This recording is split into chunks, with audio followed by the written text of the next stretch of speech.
bit more about Kai? Yeah, sure. Well, it was obviously open training the other day, and I don't know, maybe it's my imagination, but he seemed to have bulked up quite a lot. He looked strong and basic. Can you, is that something that he wanted to do? Is that right? Is he more? Yeah, but especially the way he's been a transformation in his body. You know, he's been so condensed the last 2-3 years of his career, and he hasn't had time to do that. And it was a window, and he really wanted to use it. And to be fair as well, that the staff, how they have explained the opportunity that is within, with his physique especially, to go to a different level, and the things that he can improve that are going to be, I think, detrimental for him to be even more effective as a player. He got on board with that. He started to work. He feels better. You can see his presence, and yeah, I think he destroyed every metric that they had in there for the last 10 years. So that's good news. Look, I think he's still your Premier League top scorer. There's obviously a lot to talk about striker this summer.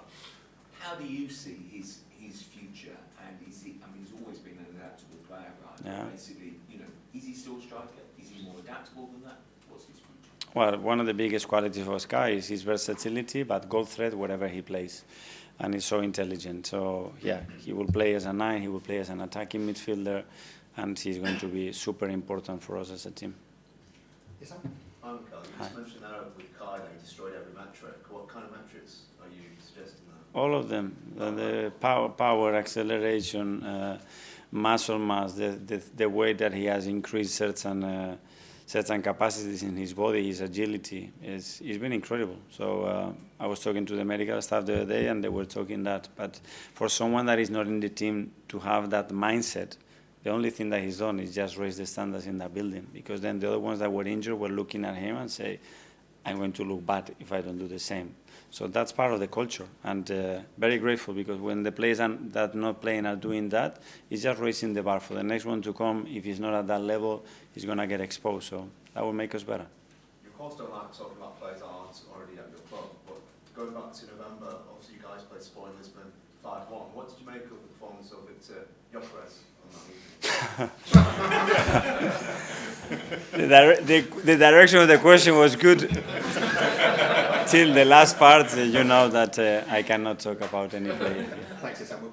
But it was a great performance from us.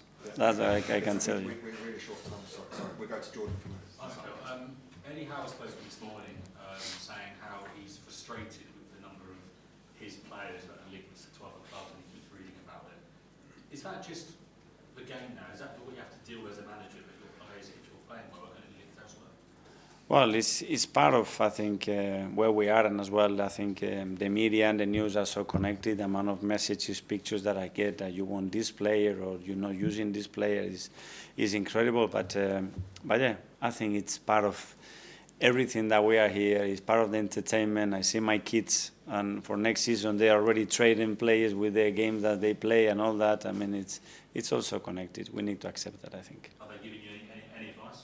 Yeah, they give you a lot of advice. And just because of how well Newcastle have done, obviously there are a lot of players in there that are linked to other clubs. Have they earned the right to fight to keep hold of those players because of where they are in the table? I don't know. This is a question for Newcastle. I don't know. Sam? Okay. One of the very obvious strategic changes since you came in was signing players from within the Premier League. Arsenal have done that much more in the past 5 years than the previous 5 years. Just wondered why that's such a big part of the recruitment strategy here. Well, to be fair, sometimes it's been a thoughtful decision, sometimes it's been an opportunity, sometimes it's been luck, I would say. But yeah, there is an element that understanding the league, having competed in the league, obviously brings the adaptation timing lower and the risk lower. The best thing is when you have talent in the building, because you know them already for many years, you just throw them in, you have seen them every day, and there is no adaptation. But sometimes the players have to be available, and as well, obviously, we know how much they cost those players, so we experience that. I think it's probably a bit of English arrogance that we always say on the Premier League's the best in the world. It's where all the best players are the best teams. Do you agree with that? You've been here for so long. Do you look across Europe? When I look at our league and here, for me, it's no question. It's the best league in the world. That's for me. I have experienced a few of them, and and the one that we have right now is incredibly exciting and good to work. And finally, we'll go to Gary. Thanks, Right. Is it your sort of final say on whatever player comes through the door?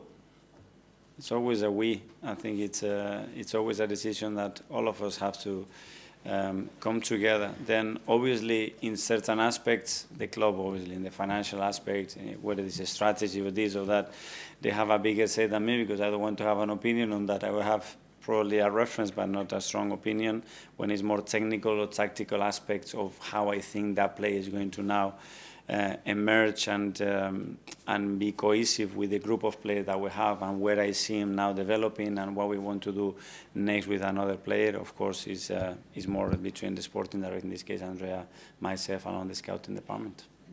You'll only have a sort of, whatever the budget is, you'll have the budget. Would you, is it, I mean, someone like Declan, who obviously costs perhaps more than you intended, but has shown how good he is that an example maybe of perhaps spending a little bit more to have, and having fewer players who are the quality you want rather than kind of spreading yourself thin? The thing is that the budget is like when you have your wedding, did you plan your wedding with your wife and you give her a budget? And nevertheless, it's always more. You know, when you build a house, it's always more. I think normally this happens. So you prepare for different scenarios. Then, unfortunately, thing happens. Sometimes we want to play it, and suddenly we have an injury, or that player gets injured. It's so many variables that can happen. But yeah, there is a budget always. There is an idea what we can do, what we can improve, what the priorities are going to be, and then let's see if we can do it. Okay, guys. Yeah. Okay. Thanks very much, guys.